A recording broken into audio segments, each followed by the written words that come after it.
10 वर्ष आधीची जर घटना आज मला आठवली तरी माझ्या डोळ्यात पाणी येतं, कारण की घटना तशीच होती.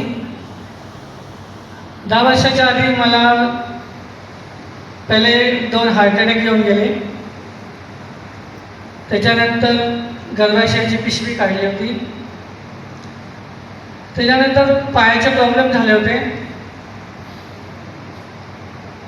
माझा व्यवसाय होता मेसचा.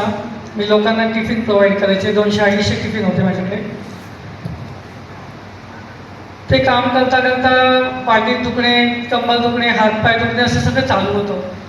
मला वाटलं की आपण खूप जास्त काम करतोय. त्या आवाज येतोय सगळ्यांना, ऐकू येते व्यवस्थित. तर मला असं वाटायचं की मी खूप काम करते, त्यामुळे माझ्या ह्या गोष्टी मला अंगदुखी वगैरे होतात. पण माहिती नाही, एक दिवस अचानकच मी बाहेर जायला लागले तर माझ्या कमरेपासून पायापर्यंत माझं बळ गेलं आणि मला उठताच आलं नाही. जेव्हा एक दिवस एकदा उठायला बघितलं, दुसऱ्यांदा बघितलं तरी मी खाली पडले, कारण की ते पाय लूज पडले होते. तसंच दवाखान्यात नेलं.